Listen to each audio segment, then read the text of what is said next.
अस्सलाम वालेकुम दोस्तों, क्या हाल चाल है। उम्मीद करता हूँ ठीक होंगे। तो आज की नई वीडियो में आपको शुक्रिया। तो आज मैं कुछ अलग सा सुनाने वाला हूँ। ये जो पहले जो बूढ़े आदमी सुनते थे, इसलिए मैंने ये एक और गज़ल जो है पकाई है। इसका मतलब एक जहन में ले आई है। तो आप वीडियो में जुड़े रहना और वीडियो को लाइक करें और हमारे चैनल को सब्सक्राइब करें और बेल आइकन को दबाएं ताकि ऐसे हमारे नई मज़ीद वीडियो देख सकें। तो दोस्तों चलते हैं गाने की तरफ। जी में जंज चढ़ी सुन यार वाली होए चढ़िया नाल नगरिया दे हो सारे जग विचू मेरा यार सोना है हो जी में चन सोना है विच तारियां दे ते मेरे यार दे कपड़े कैसर ने हो जुत्ती बड़ी है नाल सितारियां दे मेरे यार दे कपड़े कैसरी ने जुत्ती बड़ी है नाल सितारियां दे हो ये शामिया यार जब बड़ा हो सैयरा दिया विच चबारियां दे ए शामिया यार जब बड़ा सैयरा दिया विच चबारियां दे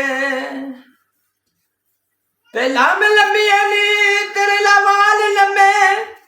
हो पई वेड़े दे विच सुकावनी है है अख मोर वांगू बोले कोयल वांगू पई बगले पैर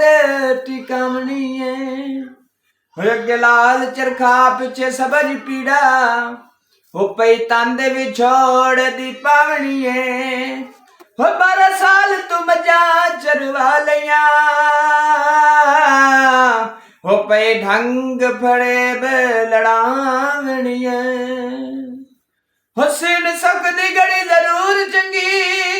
हो मेरी सेज ते आवना हले हले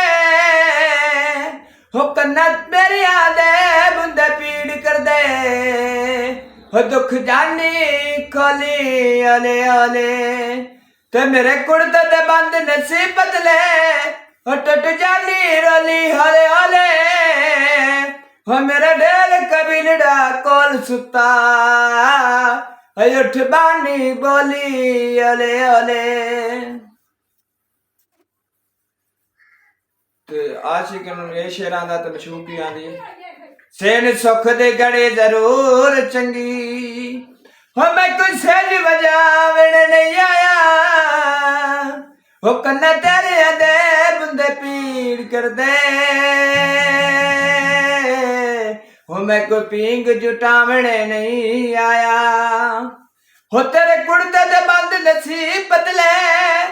हो मैं कोई और जमावण नहीं आया हो यार आया वेड़े आशिकां दे